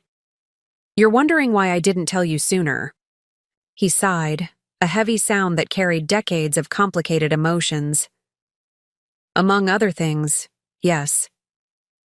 I've thought about that a lot since the reunion, I admitted. And while part of it was protecting Monarch in its early stages from your skepticism, I think the deeper truth is that I needed to prove something to myself first. I needed to know I could succeed without your approval, or anyone else's. His eyebrows rose slightly. And did you? Prove it to yourself? Yes, I said without hesitation. Building Monarch taught me to trust my own judgment, to value my unique perspective. The financial success is gratifying, of course, but the real achievement was learning to believe in myself even when, especially when, others didn't. My father looked down at his hands, unusually contemplative. You know, Eleanor, when you were born, you were different from your sisters from the very beginning. Morgan and Catherine were predictable. They cried when they were hungry or tired. They hit all their developmental milestones right on schedule. They responded to the world in ways the parenting books said they would. I listened, surprised by this glimpse into my infancy. But you, he continued, you were a mystery. You rarely cried, even when you must have been uncomfortable. You watched everything with these intense eyes, like you were cataloging the world. You didn't walk until nearly 18 months, well past when the doctors said you should. But when you finally did, you didn't toddle like most babies. You stood up and walked across the room with perfect balance, as if you'd been practicing in secret. I'd never heard this story before. Mom never mentioned that. She understood you better than I did, he admitted.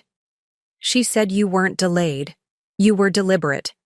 That you wouldn't do anything until you were absolutely certain you could do it perfectly. He looked up, meeting my eyes directly. I think that's why I pushed you so hard, Eleanor. Because I saw this extraordinary potential, this unique way of approaching the world, and I was terrified you'd hold yourself back waiting for perfection instead of taking necessary risks. The revelation stunned me. All those years of criticism, of impossible standards, of constantly moving goalposts, he had seen them as pushing me toward my potential, not holding me back from it. That's not how it felt, I said quietly. It felt like nothing I did was ever enough, that you were perpetually disappointed in me for not being more like Morgan and Catherine. He winced. I can see how it would have seemed that way. I was harder on you than on them, but not because I thought less of you, because I thought you were capable of more. I absorbed this, trying to reconcile it with my lifetime of experiences. Even when I was working those supposedly temporary jobs, even when you called me the family failure, he had the grace to look genuinely ashamed. That comment was inexcusable, regardless of context. But yes, even then, I was frustrated because I believed you could do so much more. I just couldn't understand why you seemed content with positions so far below your capabilities. Because they weren't my real work, I pointed out. They were strategic reconnaissance for Monarch. But you never asked. You just assumed. You're right, he acknowledged. I saw what I expected to see. We all did. We sat in silence for a moment, each processing this shift in understanding. Outside the windows, the city continued its perpetual motion, oblivious to our personal reckonings. Would you like a tour of the office? I offered finally. Meet some of the team? He nodded, seeming relieved by the change of subject. I'd like that very much. For the next hour, I guided him through Monarch's headquarters, introducing him to key team members and explaining our operations. He asked thoughtful questions, engaged respectfully with my employees, and displayed genuine interest in the business I'd built. This wasn't the dismissive father I'd grown accustomed to. This was someone seeing me clearly for perhaps the first time. As we returned to the conference room where lunch had been set out, he paused by the wall, displaying Monarch's core values, elegantly printed on brushed metal plaques: integrity, innovation, impact. These aren't just corporate buzzwords for you, are they? He observed. They're personal principles. Yes, I confirmed. Everything Monarch does flows from these values. We've turned down lucrative clients whose goals didn't align with our commitment to ethical business practices. We've walked away from opportunities that would have boosted our bottom line but compromised our principles. He studied me with new eyes. That takes courage. Real courage. Coming from my father, a man who valued strength above almost all other qualities, this was high praise indeed. Over lunch, our conversation shifted to the future, Monarch's expansion plans, new market sectors we were targeting, innovative services we were developing. He listened attentively, occasionally offering insights from his own business experience that were surprisingly relevant. "I have a proposition for you," he said as we finished eating. "The legal firm I've been with for 40 years represents several companies that might benefit from Monarch's services.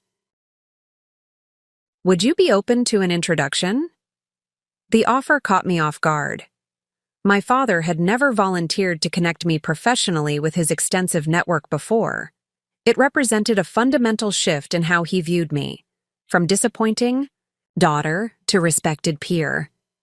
"I would appreciate that," I said carefully, "provided they're genuinely good fits for our approach. Monarch is selective about the clients we take on." He smiled, a real smile, not the tight, disapproving expression I was accustomed to receiving. "Of course, I wouldn't expect anything less. I'll have my assistant coordinate with Julian. Was it? To arrange appropriate introductions." As our meeting concluded and I walked him to the elevator, I sensed he had more to say. He hesitated as the doors opened, then turned to face me fully.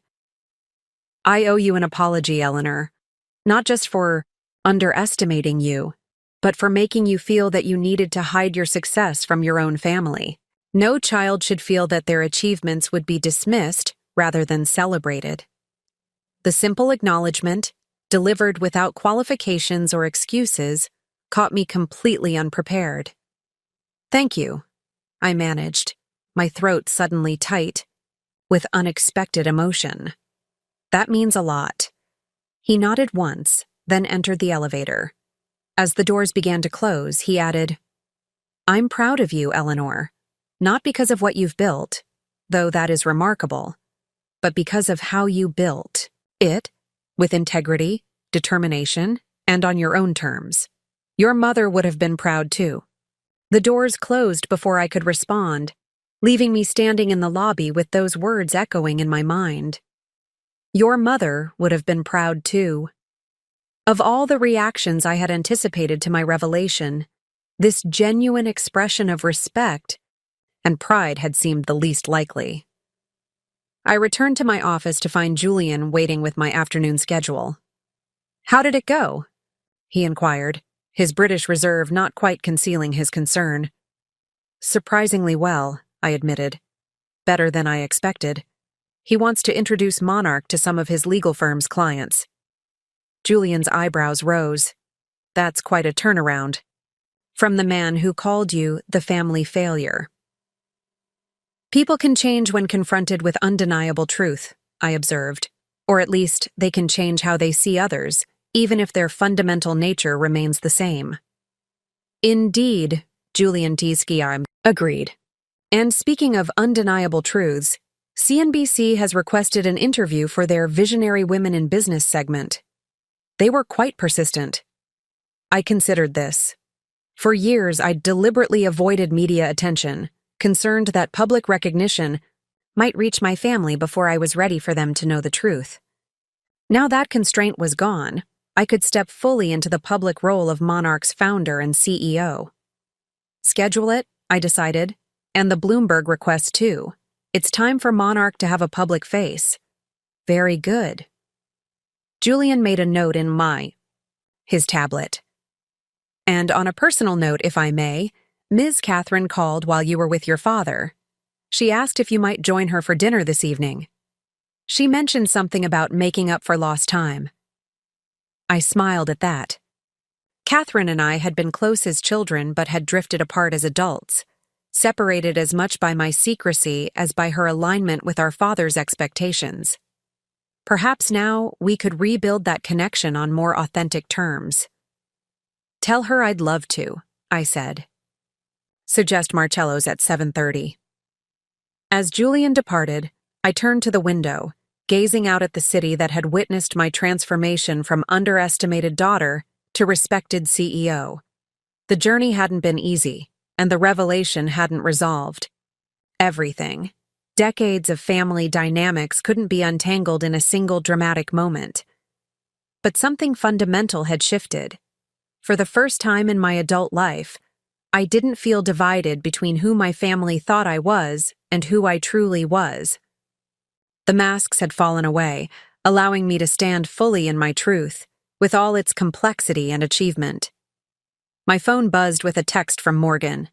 Hate to admit it, but I've been reading about your company all week and it's actually brilliant. Any chance you'd come talk to my firm's partners? We could use some of that innovation over here. I smiled at the grudging admiration in her message. Morgan had always been the competitive one, the sister determined to be first and best at everything. For her to acknowledge my success, even partially, represented a significant concession. Happy to, if you're serious, I replied. Let me know. When? Her response came quickly. Dead serious. Partners meeting next Thursday. Robert's already told everyone his sister-in-law is that Eleanor Reed from Forbes. Don't make me look bad. I laughed aloud at that. Some things never changed. Morgan would always frame things in terms of her own reputation, but the acknowledgement was real, and the opportunity to share Monarch's approach with her prestigious law firm was genuinely appealing. As the afternoon sun cast long shadows across my office, I reflected on how dramatically my life had changed in just a few short weeks. The burden of secrecy had lifted. My family was seeing me, truly seeing me, perhaps for the first time. Monarch was entering a new phase of public recognition that would bring both opportunities and challenges. But through it all, one thing remained constant: the quiet certainty I had built within myself, the knowledge that regardless of external validation or criticism, I knew my own worth. I had proven it not just to my doubting father or skeptical sisters, but to myself. And that, ultimately, was the greatest success of all. 1 year after the revelation at the family reunion, I stood before an audience of over 500 people at the National Business Women's Leadership Conference. The spotlight made the diamond pin on my lapel, Monarch's logo rendered in precious stones, a gift from my team on our 5th anniversary, sparkle as I addressed the gathered entrepreneurs, executives, and aspiring business leaders. Success isn't measured by the validation we receive from others, I told them, my voice carrying throughout the ballroom.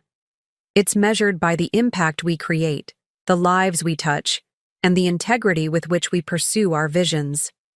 Sometimes, the greatest achievements grow in the shadows, nurtured not by external praise, but by unwavering self-belief. From my position on stage, I could see Catherine and Morgan in the 3rd row, both having taken time from their busy schedules to attend my keynote address. Morgan's expression was attentive, analytical, still competitive, but now with genuine respect. Catherine beamed with sisterly pride, occasionally nodding as my words resonated with her. My father sat beside them, his posture straight as ever, but his expression softer than it had been for most of my life. The past year had transformed our relationship in ways I hadn't thought possible. Not a perfect reconciliation, Too many years of misunderstanding couldn't be erased entirely, but a new foundation built on mutual respect rather than expectation and disappointment. Many of you have read about my journey, I continued. How I built Monarch in secrecy while my own family believed I was struggling professionally. Some called it deception. Others called it strategy. I call it necessary protection, for both my company and my confidence during those vulnerable early stages. I paused, looking out at the sea of faces. Many were young women at the beginning of their careers, facing the same battles of perception and expectation that I had confronted. But here's what I didn't understand then, what I've learned since revealing my success. Hiding your light doesn't just keep others from seeing it. It can eventually prevent you from seeing it clearly yourself.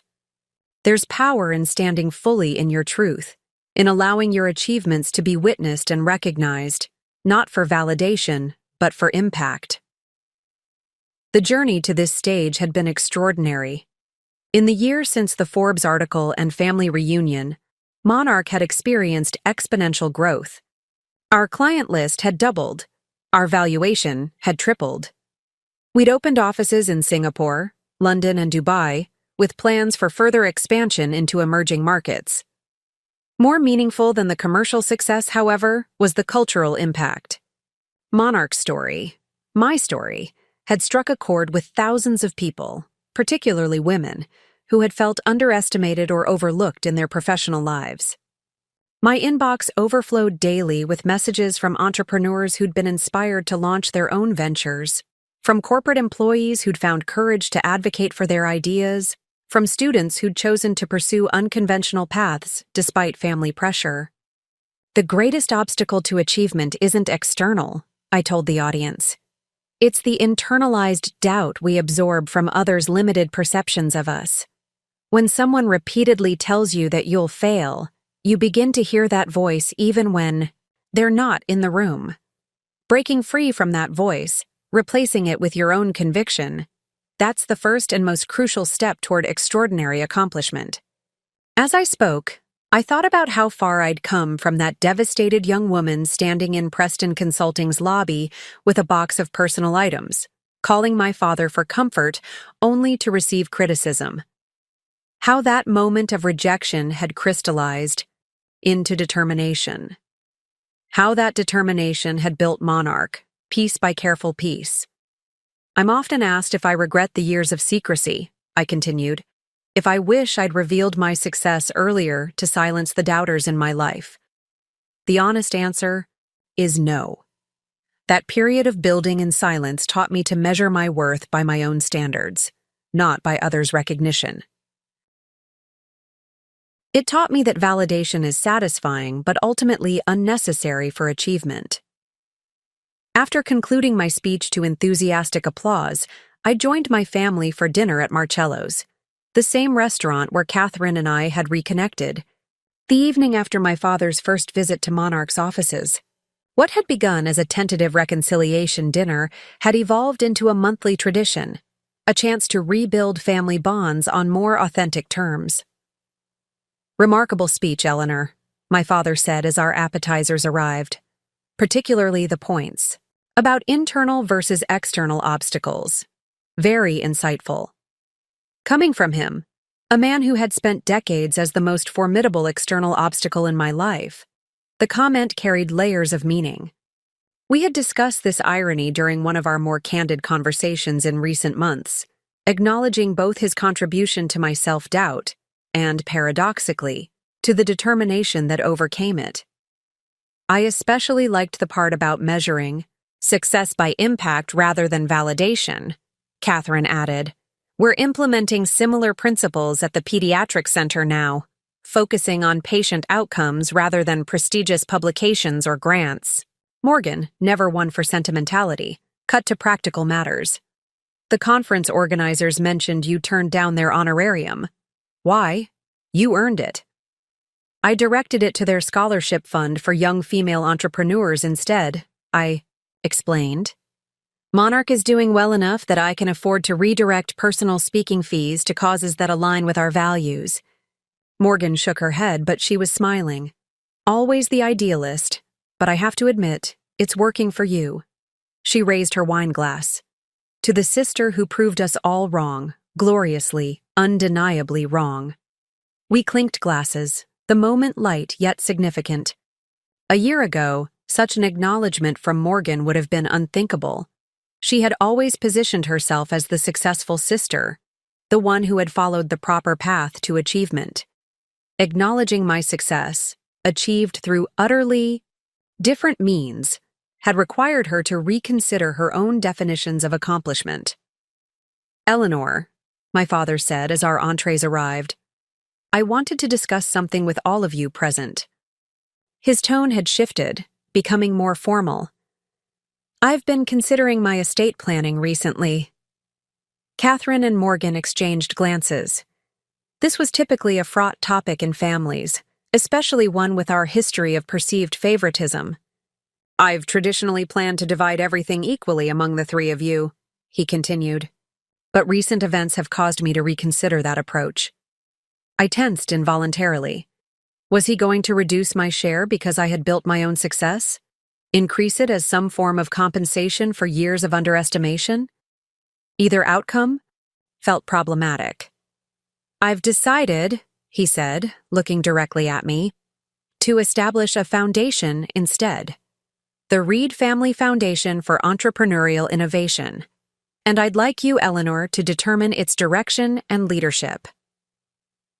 The proposal caught me completely by surprise. "A foundation?" He nodded.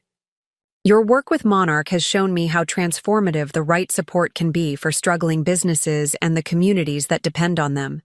I'd like my legacy to extend that impact, to provide resources for entrepreneurs who might otherwise be overlooked, particularly those from disadvantaged backgrounds or with unconventional approaches." I glanced at my sisters, concerned about their reactions, but both seemed genuinely comfortable with the plan. Catherine was nodding thoughtfully, and even Morgan appeared approving. "We discussed it already," Catherine explained, reading my expression. "Dad approached us separately first to ensure we supported the idea." "And you do?" I asked, still processing the proposal. Morgan shrugged. "Michael and I are doing fine. So are Catherine and James. None of us need Dad's money to secure our futures. But using it to extend the kind of work you're doing with Monarch, that's a legacy worth building." The generosity of their response, both my father's vision and my sister's support, moved me deeply. This wasn't about compensation or favoritism. It was about recognizing value and maximizing impact, about transforming our family's resources into opportunities for others who might, like me, have the potential to build something meaningful if given the right chance. "I'm honored," I said finally. "And I accept, though I'd want both of you involved as well." I looked at my sisters. "Your perspectives and expertise would be invaluable." The discussion turned to possibilities for the foundation, scholarship programs, mentorship initiatives, seed funding for innovative startups addressing social challenges. As we talked, I marveled at how completely our family dynamic had evolved. From criticism to collaboration, from judgment to joint vision, from dismissal to determination to create something meaningful together. Later that evening, as we walked to our respective cars, my father hung back slightly, indicating he wanted a private word. "You've changed more than just your own life this past year, Eleanor," he said quietly. "You've changed all of ours well, made us question our assumptions, reconsider our priorities." I hadn't expected such directness from him. "That wasn't my intention." "Perhaps not consciously," he acknowledged. "But revolutions rarely announce themselves as such. They simply reveal what was possible all along, if we'd had eyes to see it." We reached my car, no longer the chauffeur-driven Rolls-Royce of the dramatic revelation, but a sleek electric luxury sedan I drove myself. Thomas had returned to his regular clients after that single theatrical entrance had served its purpose. There's something else I wanted to tell you, my father continued. Something I should have said years ago. I waited, curious what further revelation might be coming. I was wrong, he said simply. Not just about your potential, but about what success looks like. About the paths that lead to meaningful achievement. I was measuring by a narrow standard that couldn't accommodate your particular brilliance. The admission, so straightforward, so unqualified, seemed to release something long held in both of us. In him, perhaps, the burden of infallibility he had carried for decades. In me, the lingering need for his specific acknowledgement of his misperception. Thank you for saying. That, I replied. It matters even now. He nodded, understanding. Drive safely, Eleanor. We'll talk more about the foundation next week. As I watched him walk toward his own car, still straight-backed and dignified at 70, but somehow less rigid than before, I reflected on how thoroughly my revelation had transformed not just my life but our entire family ecosystem. The ripples had extended far beyond my initial expectations, changing relationships, priorities, and future plans in ways I couldn't have foreseen. The next morning, I arrived early at Monarch's headquarters. The company now occupied 3 full floors of the Archer building with over 200 employees worldwide, and a client list that included Fortune 500 companies alongside promising startups and struggling mid-sized businesses in need of revitalization. Julian met me at the elevator, tablet in hand as always. At 43, he remained the calm, efficient center around which Monarch's operations revolved. His role had evolved along with the company, expanding from executive assistant to chief of staff, with significant input on strategic decisions and client selection. Good morning, Ms. Reed. Your speech was quite impactful yesterday. The social media response has been extraordinary. Thank you, Julian. Any pressing matters requiring immediate attention? He consulted his tablet. The Singapore office needs your final approval on the Chen Logistics proposal. The development team has completed the beta version of the analytics platform upgrade, and he hesitated slightly. There's a young woman waiting in your office. She arrived without an appointment, but she was rather insistent about seeing you specifically. I raised an eyebrow. That's unusual. Who is she? She identified herself as Zoe Patel, recent graduate from State University's business program. She said you'd want to hear her proposal personally. The name wasn't familiar, but her boldness intrigued me. I have 20 minutes before the executive committee meeting. I'll see her now. When I entered my office, a young woman stood by the windows, gazing out at the city below. She turned quickly at my entrance, mid-20s, South Asian descent, wearing a simple but professional outfit that suggested limited funds but careful attention to appearance. The same kind of outfit I'd worn to early client meetings when Monarch was just beginning. Ms. Reed, she said, stepping forward with an outstretched hand. Thank you for seeing me. I'm Zoe Patel. Her handshake was firm, her gaze direct. I gestured toward the seating area rather than positioning myself behind my desk.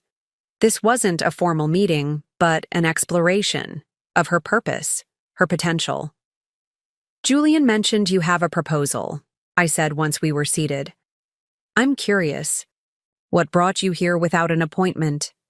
She smiled, unabashed. Necessity, and perhaps a touch of desperation. I've been trying to secure a meeting through conventional channels for weeks, but when you're a recent graduate with a non-traditional background, those channels aren't designed for you. The echo of my own early experiences was striking. So, you decided to simply show up. I decided to demonstrate my commitment rather than just describe it, she corrected.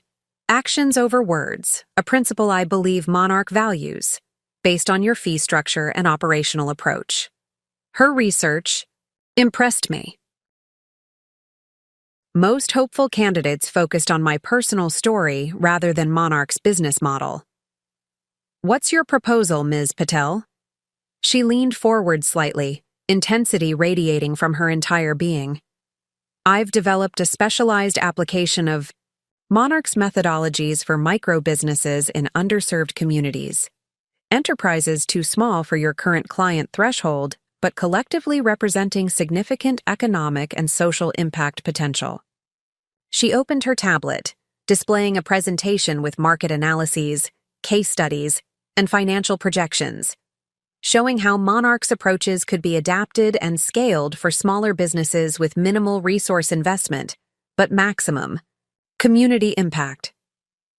These are businesses typically overlooked by traditional consulting firms, she continued. Family restaurants, neighborhood repair shops, local service providers. They employ local residents, serve community needs, and circulate money within economically vulnerable areas. But they lack access to the kind of expertise Monarch provides to larger companies. As she walked me through her analysis, I was struck by the parallels to my own journey. The recognition of overlooked potential, the commitment to proving value through measurable impact, the courage to bypass conventional channels when necessary to be heard. Why bring this to Monarch? I asked when she had finished. You could implement this approach independently. Build your own consulting practice focused on this market segment. She didn't hesitate. Because Monarch has the infrastructure, reputation, and proven methodologies that would allow this approach to scale rapidly. And because I believe in your vision, that the most meaningful success comes from elevating what others have dismissed or overlooked. I studied her for a moment, recognizing in her determination and insight a reflection of my younger self. What would you need from Monarch to pilot this approach? She blinked, clearly surprised I was taking her proposal seriously. A small team, access to your analytics platform, mentorship from senior consultants familiar with adapting your methodologies to unique client circumstances, and your backing when skeptics question whether these micro-businesses are worth the investment. The last point revealed her understanding of corporate politics and the resistance innovative approaches often face, another sign of her perceptiveness. Leave your presentation with Julian, I decided. I'd like our innovation team to review it. And come back next Tuesday at 2 p.m. We'll have questions, concerns, and potentially a framework for how this might work as a pilot initiative. Her expression shifted from hopeful to elated. Thank you, Ms. Reed. I'll be prepared. As she gathered her materials, I asked one final question. Why this particular focus, Ms. Patel? What draws you to these overlooked businesses? She paused, considering whether to give the professional answer or the personal one. Finally, she chose authenticity. My parents owned a small grocery store in a neighborhood other businesses had abandoned. When an economic downturn hit, they struggled to adapt, not because their business wasn't viable, but because they lacked the expertise to navigate changing conditions. They lost everything: their business, our home, their dignity. She met my eyes directly. No one saw their potential worth saving. I believe there are thousands of similar businesses on the same precipice right now. Businesses that could thrive with the right guidance. Businesses that matter to their communities, even if they don't matter to traditional consulting firms. I nodded, understanding completely. Tuesday at 2 p.m., Ms. Patel, and bring your implementation timeline. If we move forward, I want this. Piloted within 60 days. After she left, I remained seated, reflecting on the symmetry of the moment. 5 years ago, I had been the outsider with an unconventional approach, determined to prove the value of businesses others had written off.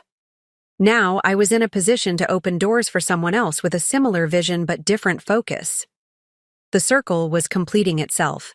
The lessons I had learned through building Monarch, both professionally and personally, were becoming seeds for new growth, new impact extending beyond what I could create directly. Julian entered with my schedule for the remainder of the day. The executive committee is gathering in the main conference room. Mr. Abernathy is particularly interested in discussing the European expansion timeline. Thank you, Julian. And please have the innovation team review Ms. Patel's presentation before Tuesday. I think she may have identified a significant opportunity." He nodded, making a note. "She reminded me of someone," he observed with the faintest hint of a smile. "Yes," I acknowledged. "Me too." As I gathered my materials for the executive committee meeting, I thought about the journey that had brought me here. From the devastated young woman clutching a box of personal items after being laid off, to the determined entrepreneur building a company in secret while her family believed she was failing, to the revealed success standing in the full light of recognition. To the mentor opening doors for the next generation of innovators, each phase had been necessary. Each challenge had shaped not just my professional capabilities, but my understanding of true worth, that it comes not from others' perceptions, but from internal conviction and measurable impact. My father had been both wrong and right. Wrong about my potential, about the validity of my unconventional path, but right that I needed to be pushed to achieve everything I was capable of becoming. His doubt, painful as it had been, had helped forge my determination. His dismissal had fueled my drive to prove that success comes in many forms, not just the traditional paths he recognized. As I walked into the conference room where Monarch's leadership team awaited my direction, I carried that understanding with me, that our greatest achievements often grow from our deepest wounds, that being underestimated can become a powerful advantage when it teaches us to rely on our own judgment rather than external validation, that sometimes the people who believe in us least are the ones who inadvertently push us to achieve the most, and most importantly, that success isn't defined by proving others wrong, though that satisfaction is certainly real, but by creating something meaningful on your own terms, something that reflects your values, extends your impact, and opens doors for others who might otherwise be overlooked, just as I had been, just as I would never be again. Up next,